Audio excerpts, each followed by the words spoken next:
Hello and welcome to Psychology in Seattle. I'm your host, Kirk Honda, licensed therapist and professor. Today on the show, we have a special guest with us, Lisa Erickson. Please introduce yourself to Podcast Land.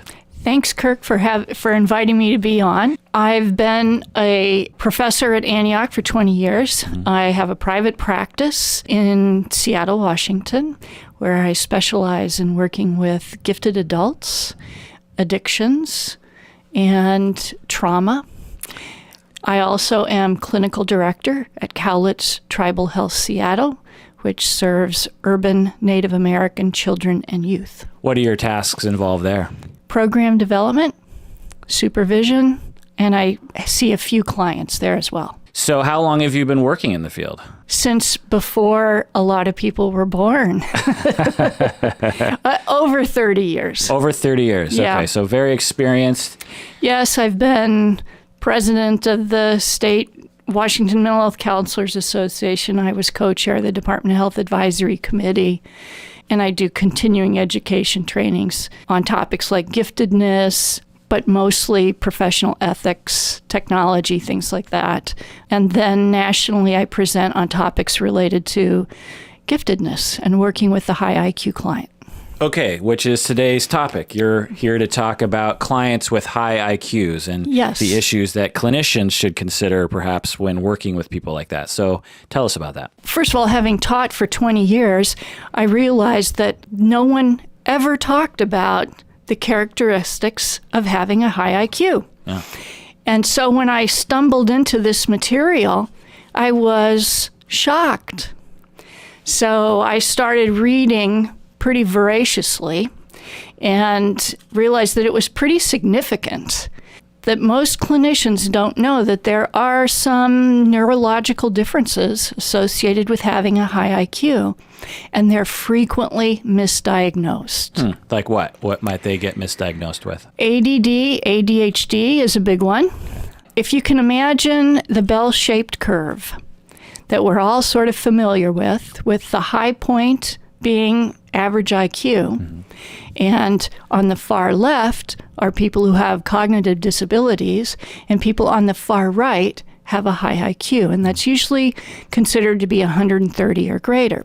So on the left side, which is the cognitive disability end of things, we understand that those folks are going to look different, think different, depending on the nature of their disability. But what most clinicians don't know is that there are also some neurological differences on the far right side, and those are called overexcitabilities. If you don't understand how to identify a gifted person, you may encounter those overexcitabilities and pathologize them. Overexcitable, like very excitable? No. Overexcitabilities is a phrase that was coined by the most famous psychologist you've never heard of. His name was Kazimierz Dabrowski. And actually, I said psychologist, but I think he was a physician and a psychologist. And he did a lot of work in Poland with people who were cutters, were very creative and talented people, and he ran a psychiatric hospital.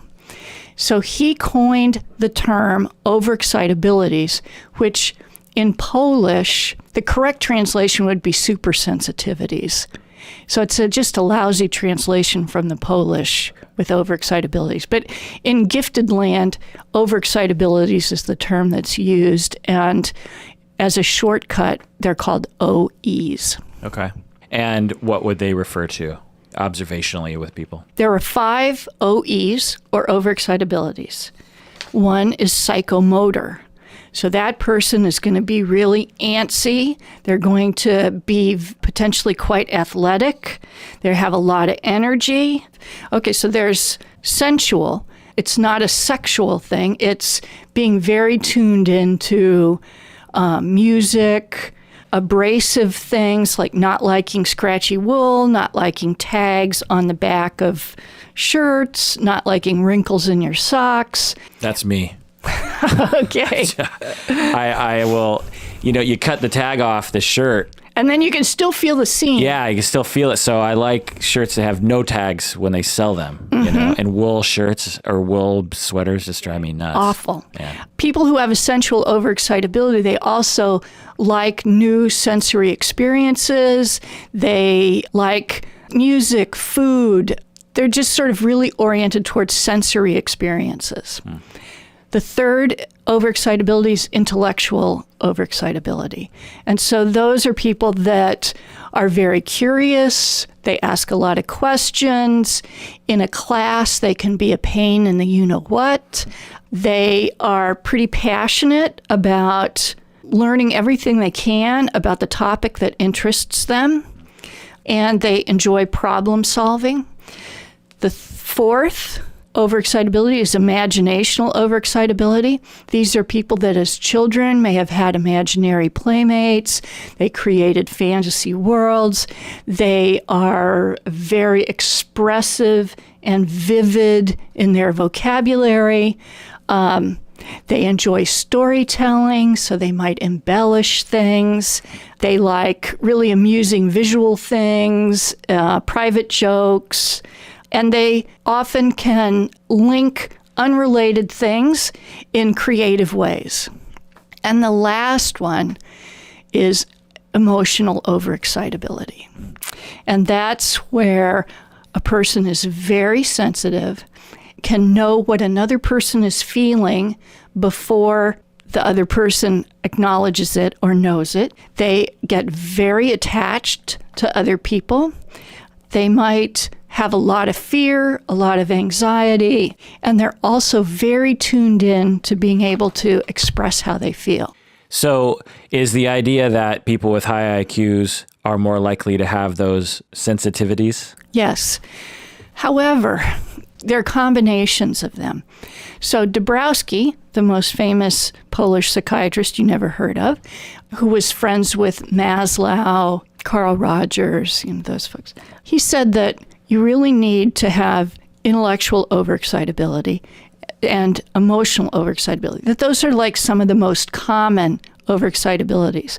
He said that, like if you have a sensual overexcitability and it's not balanced by other things, you're going to get in a lot of trouble.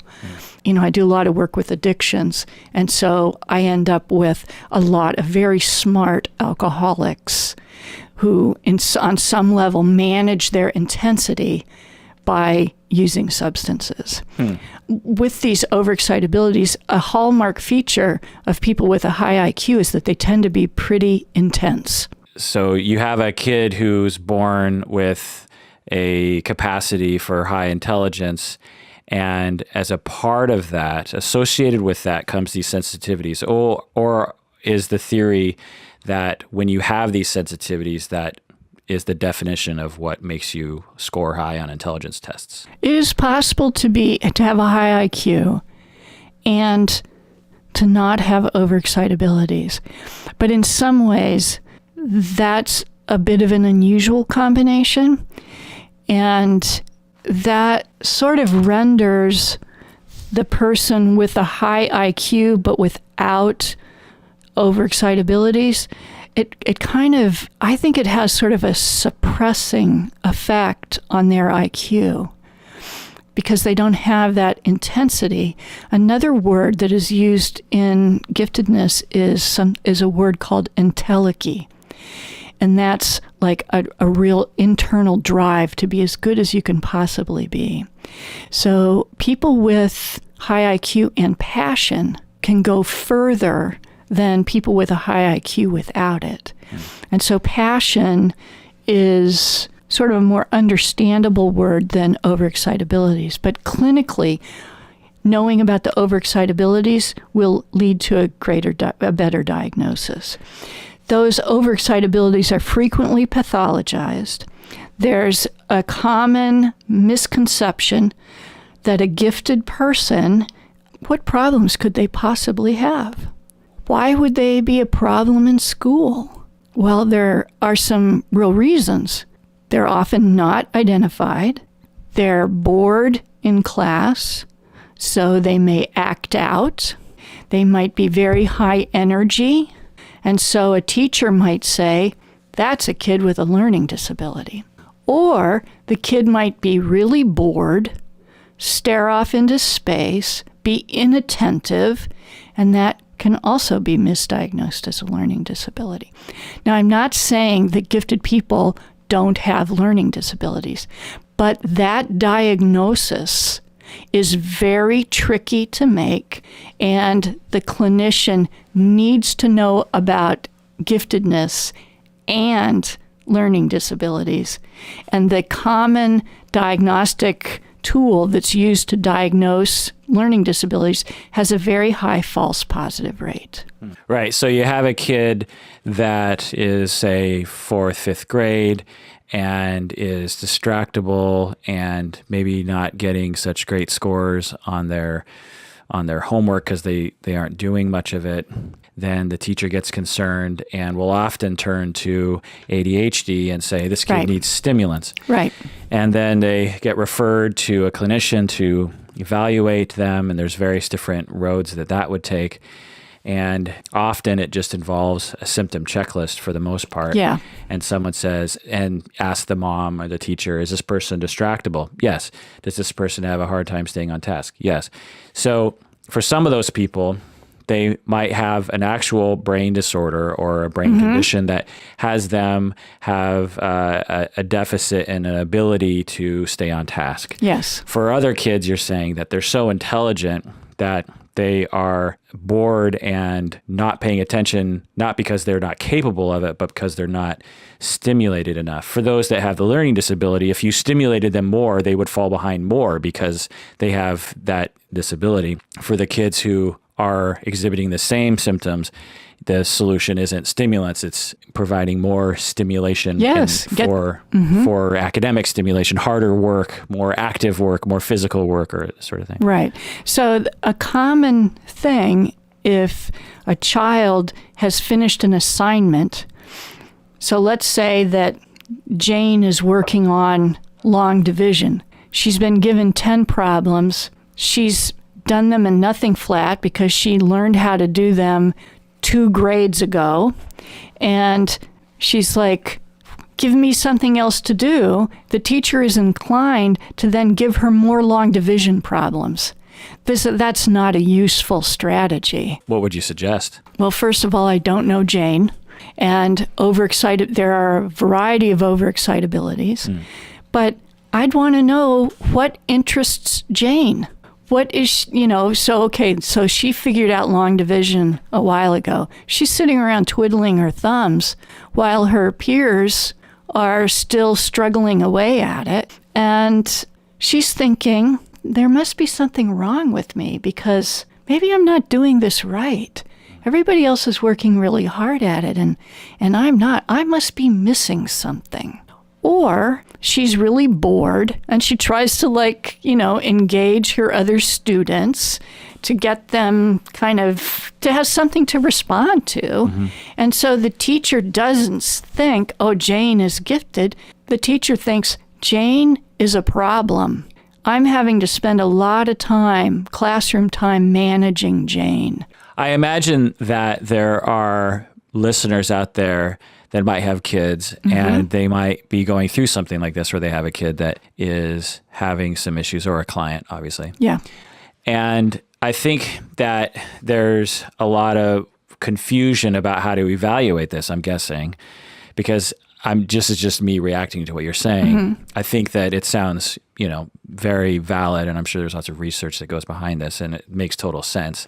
But I could also see a kid who actually does have a learning disability or does have ADD, and parents feel compelled to find alternate possibilities sometimes. Teachers don't always, but parents don't want to believe that their kid is disabled. They don't want to believe their kid doesn't have the capacity. They would much rather believe that their kid is too smart. Mm-hmm. Do you ever run into things like that? And what kind of advice might you give parents? Okay, so it's kind of interesting that this is a pretty common question for people that don't understand giftedness.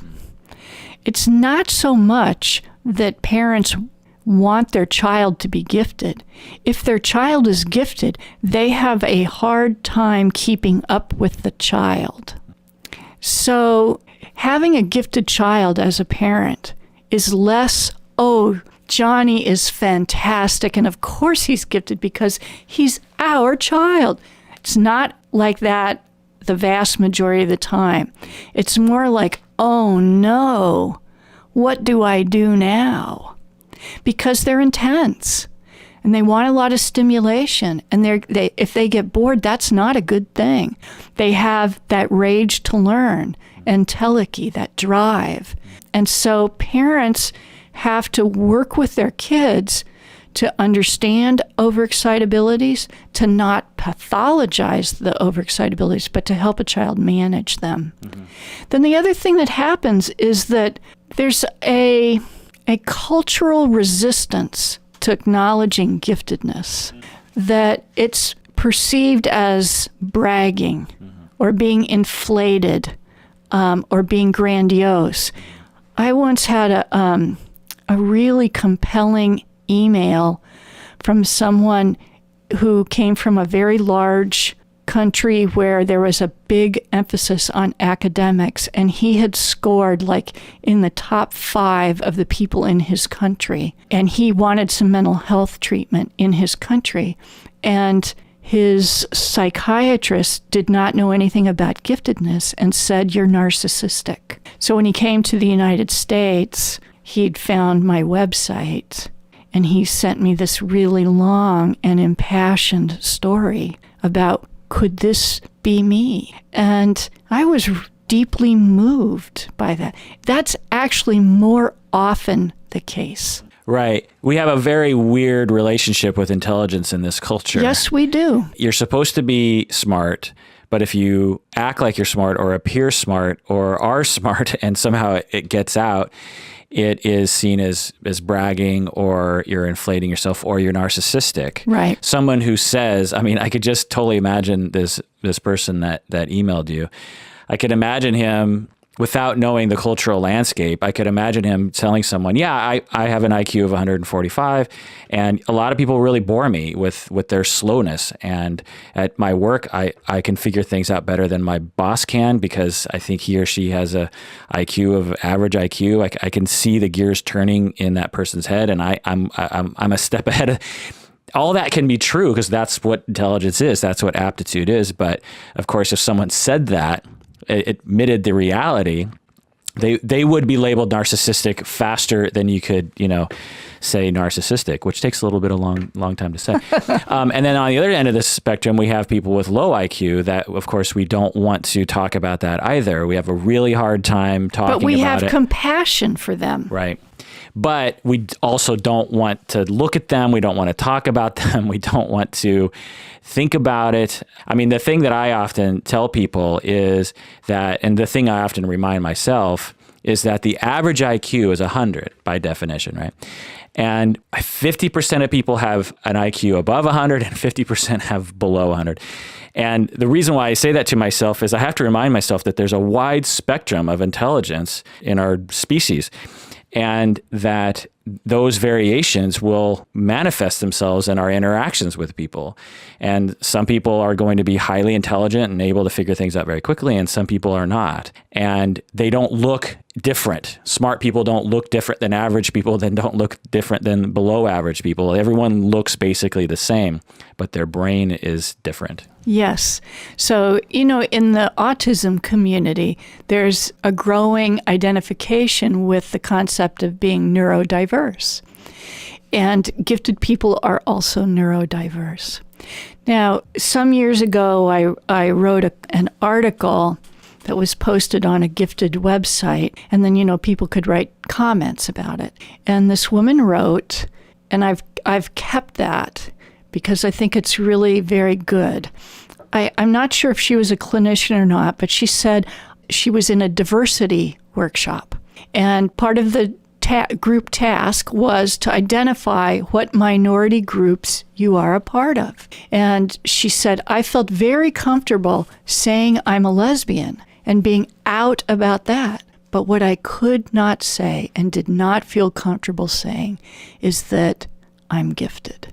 Yeah, that's something that I don't think I've heard anyone talk about in terms of a minority identity. But there are differences. I mean, there's disabilities as an identity that people will talk about, but not giftedness. Right. And so giftedness is not a disability. Yeah. And it's important for clinicians to remember there's a big difference between being atypical and being abnormal. Yeah. And that's not to say that gifted people don't have mental health problems, but a lot of what normal giftedness is looks like pathology. So what other kinds of pathologies might get so we've talked about ADD, ADHD. We've talked about narcissism. So let me say a little bit more about narcissism, because that's also a topic that I've done a lot of training on. A gifted person can, as you very accurately pointed out, a gifted person can get very frustrated at the speed of other people's work. So that means that oftentimes they work better alone. So like group projects, group learning experiences in graduate school, those often don't work very well for gifted people because they end up doing a lot of the work or being quite dissatisfied with the work that other people in their team have produced. Okay, so back to your question about what other diagnoses. That drive for perfectionism, that drive to be the best they can be, to like fully exert their gifts and to go after the things that really interest them, that can look like anxiety for some people because they're really amped up and intense, and then they get quite disappointed in themselves about not doing a good enough job. So they might have a vision of what they want to accomplish and be working really hard towards that. And then when they fail at that, failing is a relative term, they will be disappointed in the outcome and feel anxious about the difference between what they imagined and then what they were able to create. Yeah, I'm thinking of a teenager that was like that. He was smart and would not get very good grades, but he would always sign up for the most difficult AP prep courses and for years. And he would insist on taking those hard classes. And he was, like I said, smart, but there was this perfectionism that would come into play. Right. And he would ultimately end up getting C's, and he'd be very disappointed in himself. And it was this ongoing cycle. Yeah. So another issue that is pretty prevalent for gifted people, especially if they have a strong moral and ethical sensibility, and that can be tied into the emotional overexcitability. So these are like little children who are very disturbed about unfairness that they see around them. And actually lately there have been a couple of really well-known children. This little girl who was shot in Afghanistan because she wanted to go to a school, and she was denied access, and she was shot in the process, and now she's addressed the UN, etc. So that's probably a little girl that's gifted. And actually she was on Jon Stewart, and Jon Stewart was just like completely enamored of her. Yeah. So sometimes gifted children and gifted adults can be very distressed by what they observe. And they wonder, why am I in a world like this? Is that because they're smart enough to pull everything together and see the hypocrisy and the difficulty and the way humans treat other people? Yes. And lesser IQ'd people might have a harder time having that, I don't know how to say it, but maybe it's easier for them to forget about it, or? Yes. Okay. This can be very difficult for parents of gifted children if their child is oriented in that direction, because their child will get very upset and they don't know how to soothe their child. And the child can see these awful things that are happening, and they don't have the emotional maturity to help regulate their own feelings about it. So existential depression is a big concern in gifted land. And do you have a personal explanation for that, or is there research explanation? I mean, is it related to what I said earlier about just not being able to forget the reality? So I think for some people, it's not being able to forget. For other people, I worked with somebody who part of their lament was, we live in an ever-expanding universe, and at some point, that universe is going to collapse, and everything we know, and even everything we don't know, will cease to exist. So what's the point? Right.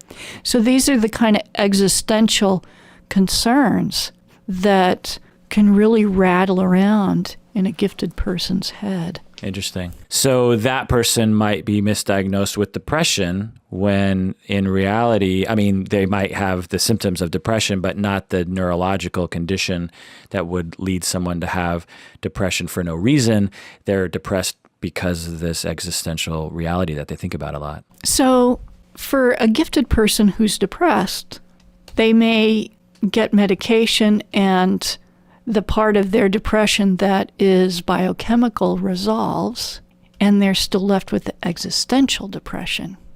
So these are people whose minds want to think about the larger issues. Now, that's not true of every gifted person. So the thing to remember, so if we go back to our bell-shaped curve, if you're on the far left side with a cognitive disability, the range of things you're going to think about is quite reduced. But if you're on the far right side, the kinds of things that you're taken with, that you're passionate about, are very diverse. So sometimes I use this as an example. So if you're talking to just sort of a regular person and you say, "How about those Mariners?" the person will say, "Yeah, that was a great game." But a gifted person might say something like, "You know, it's a very interesting game statistically, and it reminded me of the game that was played in 1941, blah, blah, blah, blah, blah." Now, we might think of that person as having Asperger's, for example, but not necessarily. And they might be talking to another gifted person who would say, "You know, I think in many ways the reason the game was won was because of the humidity and the direction that the wind was blowing. And so that made it easier for it to be a high-scoring game." And that's really related to how the stadium was built relative to other elements in the atmosphere. And so if you get two gifted people together and they both like baseball, one of them is going to like the history of baseball. One of them is going to be very interested in how that has affected America. Are you saying that when they're children, they're more likely to be diagnosed with a pathology than they are as an adult? No, and as an adult. Because the other thing that happens is that in school, where most giftedness, if it's identified, gets identified there's never any discussion about the social and emotional aspects of giftedness. And so once they're out of school, people tend to forget. So it's not unusual for me to get a telephone call from somebody saying, "I found your website and I started to cry." And I know they're not talking about the page on depression or the page on addiction. There's only one page I have that evokes that kind of response, and that's on giftedness.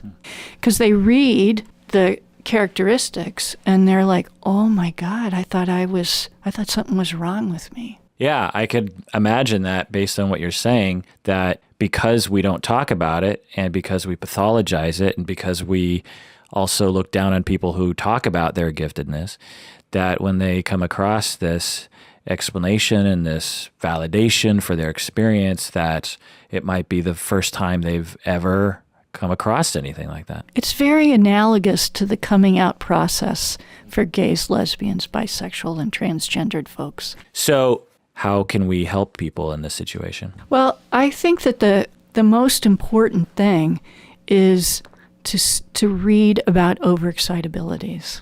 And then it will be very clear how easy it is to misdiagnose. So gifted people can also look manic. Some gifted people have a reduced need for sleep. And all of this has to do with the way their particular brain is wired. This is an example of the neuroatypicality. Right. I can imagine someone that's very smart speaking very quickly, not sleeping very much at night, having a lot of grandiose ideas about saving the world or changing jobs and bettering their life because they've been thinking so much about it, and a clinician misdiagnosing them with mania. Or hypomania. I can definitely imagine that. Mm-hmm. But see, some of their thoughts are not indications that they're grandiose. It's their commitment to things being better or having a sense of what they might be capable of. But the other reason that I think people forget is because of the notion of stereotype threat. Actually, I was just in Indianapolis at the National Association for Gifted Children annual conference, and I presented on giftedness and stereotype threat. And I had analyzed comments that teachers of gifted students had posted on a social media site about their experiences teaching gifted children. And there was an amazing number of comments about that the teachers were making about, I want them to be quiet about it. They're not supposed to talk about it. I tell them that it should show from what you accomplish rather than you talking about it. So there's, even among people who make their life teaching gifted kids and being around giftedness, they're telling little children, don't talk about it. And so that, I think, contributes to forgetting. Keeping people in the closet. Exactly. Making the kids feel bad for who they are and their abilities. Yeah, or in their excitement about what they have just done. Yeah. Or what they want to do. Right. And if you're a gifted person of color and you're the only gifted person of color among the people that you know, you're going to have a very different experience than someone who's more mainstream.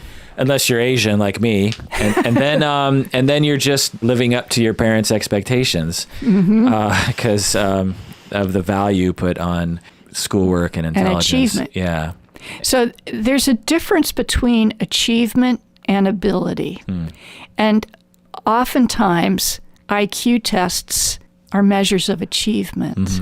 Right. I wanted to talk with you about that because as we're talking about intelligence, it's been a while since I've talked or read about or thought about this, so it might come out all kind of jumbled. But in my reading of intelligence and the history of the construct of intelligence, I think we have to say that it's a construct. The idea of intelligence and the way that psychologists measure intelligence, they measure particular abilities and try and abstract from that what they call it G, right? Which is this variable that we've defined in psychology as intelligence. But of course, there are many other kinds of intelligences we could identify that aren't measured by standard IQ tests, like the bodily intelligence and emotional intelligence and musical intelligence and artistry intelligence and drama and none of those are evaluated in these tests. An important concept is something called asynchronous development.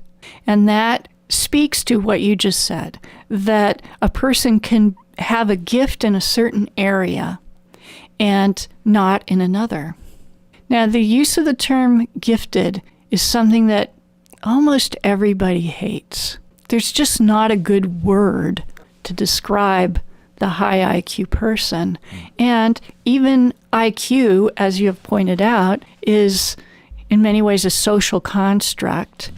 Although, it is measuring something. There is something there. Right. But people take offense to the term gifted because it sounds like you're special in some way. You've been given a gift that nobody else has. Neener, neener, neener. And, that's a loaded thing. And oftentimes people want to say, well, everyone has a gift. Yeah. Everyone is gifted. Right. But you know what? That's not really true. Not everyone is tall enough to be an NBA player. Right. Or we could say that not everyone is tall. Right. There's an average height, and some people are taller and some people are shorter. Right. And some people, my skin color is half Asian, half Swedish, and so that's my skin. That's what I have. Some people have darker skin than me. Most people have darker skin than me because I'm from Seattle and I have no tan. And that's just the way that it is. But because we place so much value on intelligence, and because we don't talk about it very much, if someone were to claim that they had, well, what other words might we use? I mean, high IQ, I've heard you say. What other words might we use besides gifted? Oh, my goodness. Asking that question, you're stepping into a morass. Really? Why? Oh, it's just that this discussion has been going on since Terman. Does it annoy you?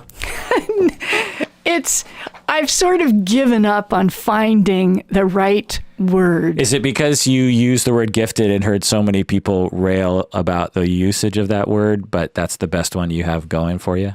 Because I know that experience, believe me. As a podcaster who gets emails from people who are angry, I understand the frustration of words and what they come with. Yes. So this term has baggage. But you know what? The whole concept of some people being smarter than others, that's where the baggage is. So even if a word was found that was as benign as a word could be, it wouldn't take long for it to become a loaded term. I see. In the same way that retarded now is a loaded term, we're starting to get away from that word. Originally, it was used to replace, I think, idiot or something. And moron. Or moron. And well, because we associate moron with an insult. Right. And retarded has become an insult. It was, it just means slower. And then as I see slow, that has negative connotations about it as well. Now we say developmentally disabled. I've heard people say they want to get away from that. You're using the term cognitive disability. In the future, my guess is that will be an insult and we'll have to get away from that word. And I'm okay with that, but it's just, I think we just need to take into consideration the evolution of words. Like, for instance, the word colored, these words are Negro. I mean, they were originally, they had a different meaning for them. And as time goes on and as we use them as insults and as we use it to oppress and as we use it to put people down, the words become sort of evil. So gifted has an evil connotation when it didn't originally, is what you're saying. Yeah, I think it has the connotation of you don't have something. So it's problematic. And so I want to go back to the woman who wrote a comment that said, I was in a diversity training and I felt perfectly comfortable saying I'm a lesbian, but the one thing that I couldn't say is that I'm also gifted. And so, I think that if you were a gifted athlete, you would have no problem displaying your trophies. Your parents would be proud of you. Your friends would be going, that's great, and patting you on the back. But if you win a science or a math competition, people don't say to you, wow, that's great. Like if you got straight A's or a high score on an IQ test, you wouldn't frame it and put it on the wall. Right, but that would be bragging. Right, but it's okay to do that if it's an athletic accomplishment. Right. You can have your medals framed on the wall. You can have pictures of yourself accepting trophies. I wonder if it's because of the crowds, when you're at a football game, there's a crowd and people are cheering. When you're taking an IQ test, no one's cheering for you. Maybe we should change it, well, I guess we have debate team. That's sort of along those lines. So recently, I don't follow chess, but I heard on NPR there was the world championship in India, and the person who held the title of the best chess player in the world was Indian, and he was beat by a Norwegian. And this Norwegian is young, and he was a chess prodigy. Now I think he's in his 20s. A really, really remarkable person. And the number of people in Norway that watched that chess match, which for me would be like watching paint dry, it was like 20% of all of Norway was tuned in to watch him. And it's kind of a sport. Yes, that's probably true. You could kind of make it into a sport, right? Because I was Yes. as I was talking about debate team, it's kind of like a sport. Yeah. IQ testing is not Not a sport. not considered a sport, but you could. I remember they used to have Rubik's Cube contests, So what is your website? I'm curious. LisaErickson.net. LisaErickson.net. Wow. ERICKSON. So you got the jump on that from all the other Lisa Ericksons in the world because, there's got to be a number. Well, there is LisaErickson.com, a real estate agent in Minnesota. But the last time I checked, she might be in Florida now. Is there a LisaErickson.org that's... I don't know. Probably. Some other kind of person? Yeah. Yeah.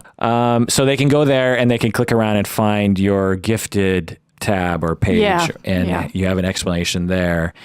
And so I want to also just talk to the clinicians out there. So what if they were to work with someone and they think, I wonder if my client, kid or adult is gifted and some of the issues that they're facing have to do with that without it being identified clinically or even for the client themselves.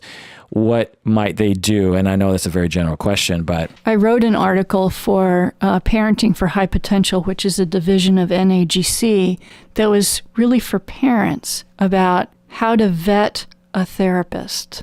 Because many therapists will say, I work with gifted people, but they don't really know anything about giftedness. Or they say, my child is gifted, or I'm gifted. None of these qualify a clinician to work with giftedness. And just as a common lament in gifted land is I had to find 8 therapists. I had to go through 8 therapists until I found one who knew anything about this. So, what was the original question? What should clinicians do? So clinicians need to think about intelligence. They need to read up on that. They need to study overexcitabilities. Is there a particular book you would recommend? Just one? Yes. Did you write a book? No, I've only written articles. Oh. So an excellent book for clinicians is Misdiagnosis and Dual Diagnosis of Gifted Children and Adults by Webb et al. And on the cover, the diagnoses that are referenced, because these are the most common misdiagnoses: ADHD, bipolar, OCD, Asperger's, and depression. Yeah, I'm glad you mentioned bipolar because in the very early days of this podcast 5 years ago, I received a lot of emails regarding an episode we did about bipolar, and one woman just finished a documentary, and I wish I remembered the name, but I can't. But it's a documentary about bipolar, and it's a lot of interviews with people with bipolar. And one of the things that she was saying was that it carries with it often a lot of creativity and a lot of intelligence. And that's been shown in empirical research for a while now. And so in some ways, this is not what you're talking about, because what I'm talking about is maybe dual diagnosis. Yes. Is that what you're talking about? And gifted people can be bipolar. Gifted people can be ADHD. Gifted people have mental health problems like everyone else. Right. But also a gifted person could be mistaken for having bipolar when they don't. Exactly. Because they are excitable, they're intense. They're perfectionists. They get sad because the weight of the world is on their soul because they can see through the veil. Yes. And they will get down on themselves because their social interactions at school aren't going so well, and it kind of downward spiral from there, and they can get angry about that. And so it never began with a biochemical difference for them. It was purely based on their giftedness, which led to them exhibiting all the bipolar symptoms. That's what this book is about. Okay. Yeah, and it's really great because it has like decision trees. So let's just take the biggest one, ADHD. Most clinicians understand that it's overdiagnosed. And oftentimes the referrer is a teacher. The really a cardinal feature of ADHD is that it exists across the board in all settings.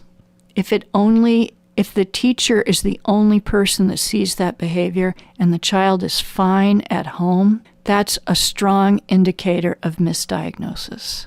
And so let's say, just given that example, they come in to child therapy or family therapy, what might the therapist do to help relieve the symptoms that they are experiencing in school? I would advocate for the child to be in a more interesting and advanced classroom, either a pull-out program or advancement, or in a GATE track, gifted and talented education. When I was a kid, they called it SAGE. Have you ever heard of that? SAGE, S-A-G-E. I don't know what it stood for, but I remember it was all of us snobby kids in the second grade were in this SAGE thing and ridiculed because of that. See, there you go. The nerdy kids who watched Carl Sagan on PBS and that kind of thing. But so you're recommending that you advocate for the children to be in some kind of gifted program. Do a lot of schools have these? So I actually, even though I supervise a program that's children and youth, my practice is with adults. And so I'm actually meeting with a principal tomorrow to advocate for the child of one of our staff members at Cowlitz, because he's in special ed. And I don't think he should be in special ed. I mean, I could imagine a teacher being bothered by gifted children. Yes. Because they're making them work harder. I hate to say that, but or they'll disagree. They'll call the teacher out on, that's not really the way it is. This is the right answer. I don't know if I'm going to include this in the podcast, but it brings up, and I remember I was in the 4th grade and the teacher said, this is how rain happens. We have condensation and they build clouds. And this is the first time I ever heard of it. I'm just like, whoa, so water droplets. And then the clouds and the wind blows the clouds get to the mountains like the Cascades. And then they want to get over the mountains. So they drop their water and they go over the mountains. You can imagine speaking to 4th graders. Yeah.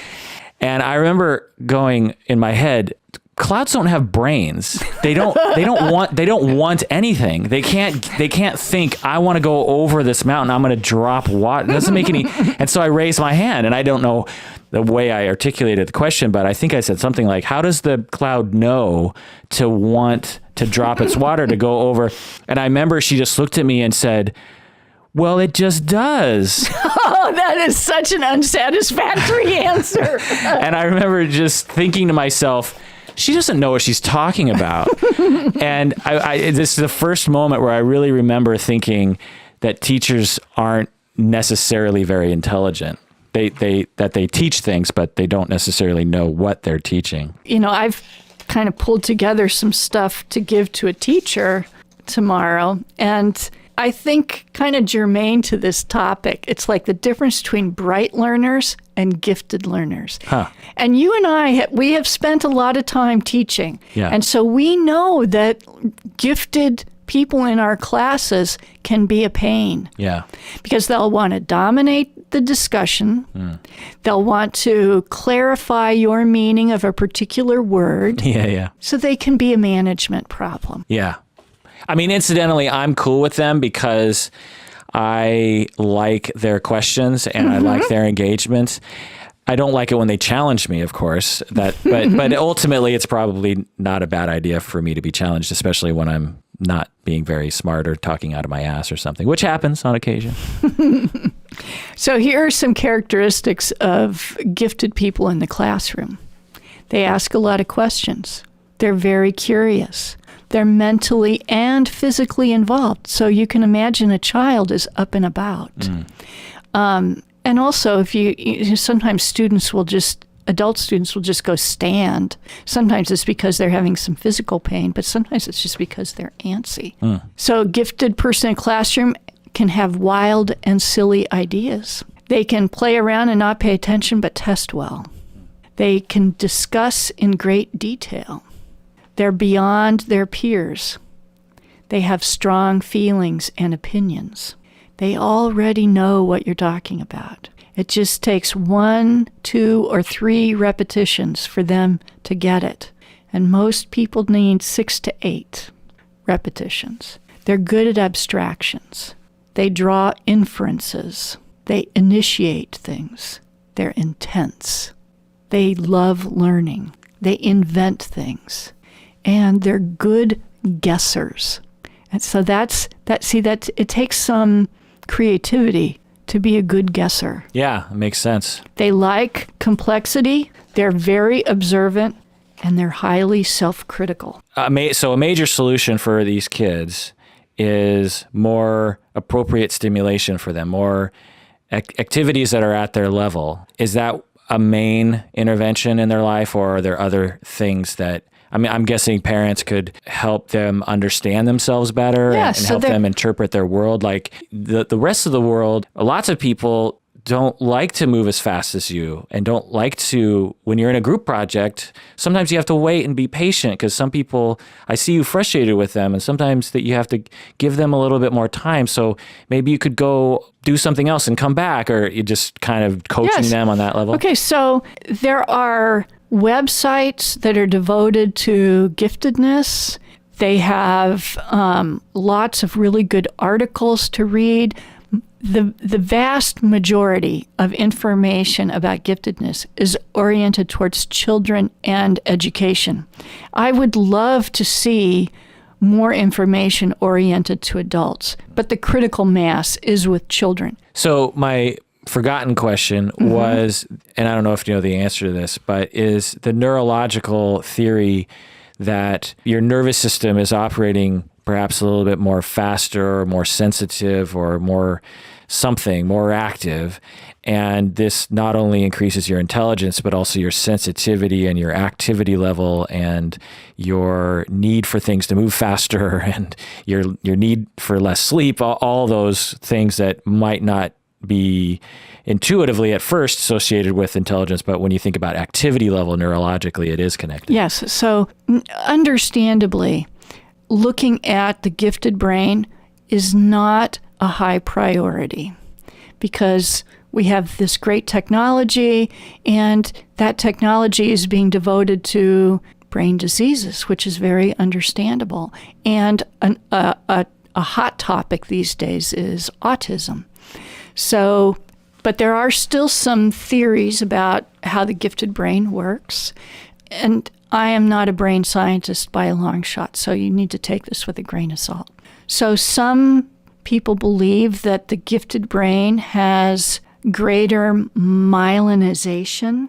And so because the myelin sheath protects the power of the electrical signal, if there's more sheath, the electrical impulse can go further. And so that signal strength indicates may result in a higher IQ. And so people with a higher IQ often link together things that you might not have associated. But it would also increase your sensitivity to things because you would have perhaps above average activation of, for instance, nerve impulses of a tag being on the back of your neck. Right. Another possible explanation does come out of the research that's being done with autism. So I'm actually very fond of this explanation for a number of reasons. First of all, there is some overlap between having a high IQ and Asperger's. So this is another interesting differential diagnosis question. And it's important if you work with autism that you also understand the characteristics of having a high IQ. Anyway, I'm not such a big fan of Simon Baron-Cohen's view of autism. He's out of Oxford, and he's kind of the person that says that autism is, and Asperger's is about the male brain. It's like the uber male brain. So I think there are some problems with that, and that Asperger's is very underdiagnosed in women. An alternative to his theory, it comes out of neurology, which that speaks to that part of me that views neurology as somehow more scientific than psychology. Sorry. It's called the intense world theory.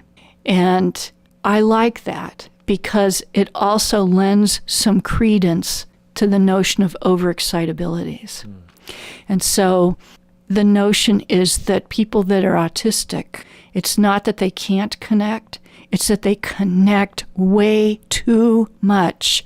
And so they have to distract themselves from how painful the world is. Right. It brings in a lot of odd behaviors that you'll see in autistic people. Like that soothes them. Right. That they're sensitive to noises and to lights and to people and to things, and that they notice lots of data.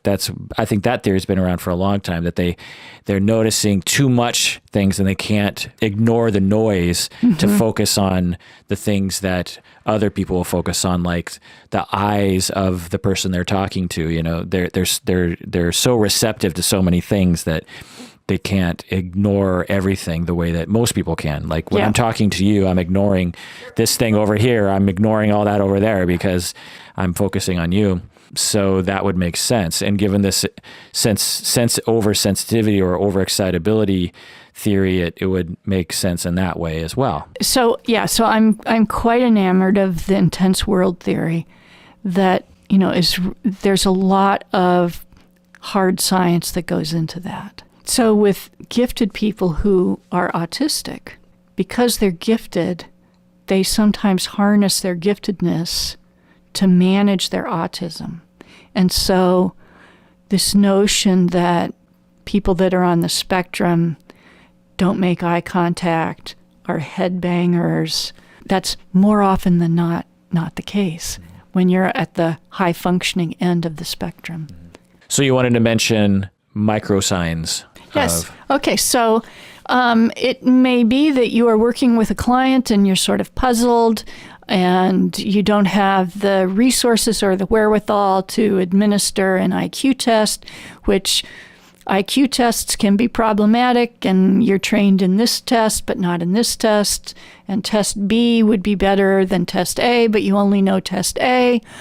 So some other indicators to look for are a good vocabulary. I have clients use words that I've only read and I've never heard spoken out loud.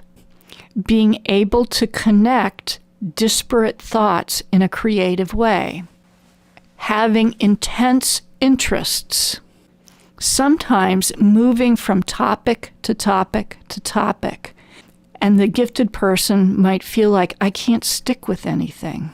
I can't settle down. There's something wrong with me. But actually, they're following their curiosity, and they've learned everything they want to learn about that topic, and it no longer holds interest for them, so they move to another topic. And if they don't understand that as a manifestation of their giftedness, they're going to think something is wrong with me.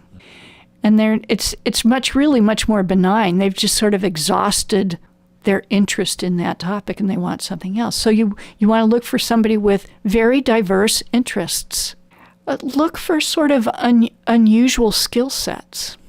So let's say someone says, people really like to go fishing with me because we always find stuff. Well, why is that? Well, because I have a way of being able to see where there's a school of fish in the ocean. So I hear something like that and I think that person has unusual pattern recognition. So those are the kinds of things to pay attention to. Might you also get behind them and turn their collar over to see if their tag has been ripped off? We would only do that with people like you. Gifted. I feel like I've learned a lot. I had no idea about this topic, honestly. I mean, I've obviously heard about gifted kids, and I imagine I've read some research in the past, but I can't recall having. This is a whole new area that I had no idea existed, which is shameful given that. No, it's the norm, which, that I was so shocked when I stumbled into this material. So I just want to say one more thing, and that is that as clinicians, we would never imagine feeling competent to see clients if we didn't understand and were able to identify bipolar disorder, other diagnoses. But the incidence of bipolar is comparable to the incidence of giftedness. And clinicians don't know about giftedness, but clinicians feel like they should know about bipolar. Right, because we think that giftedness is a gift and is only going to produce good things and will only produce wonderfulness and capability and less likelihood that they'll be in your office. But you're saying that for many people, it might actually lead them to arrive in your office and ask for help. Right, because they feel different. They can't find their peers. They think there's something wrong with them. There's a higher incidence of introversion. That sort of the percentage of introversion among gifted people is almost the reverse of what it is in a normal population. A really good book out right now is Quiet by Susan Cain. I watched her TED Talk and I thought, gifted. She's talking about introversion? Yeah. So any final thoughts about this topic you'd like to go out with? I think that clinicians need to study and think about intelligence as an important factor when they're thinking diagnostically. I agree. One of the things that I've used is only on the other side of the spectrum, though, is that with my interns and supervisees, I'll often ask, where do you think they are on the IQ spectrum? But I'm usually asking if they have a low IQ, because the lower someone's IQ is, the harder it is for them to process your cognitive behavioral questions and interventions and homework. It takes a certain level of intelligence to integrate that. My cat is trying to get in your purse. You tempted her with a little rag to yeah. Well, don't do that. She'll tear it apart. She's vicious with those kinds of things. I could tell she was a vicious animal when I saw her. Yeah, she just has that look in her eye. Yeah. So yeah, I've tried to at least introduce part of the intelligence conversation, but now I can introduce a whole lot more, which I think is important. So to all you out there in podcast land, take this gift that Lisa Erickson has given you. And if you want to know more, go to lisaerickson.net. That's Lisa, ERICKSON.net if you want to learn more about giftedness. Thanks so much for coming on the podcast, Lisa. Thank you for having me. So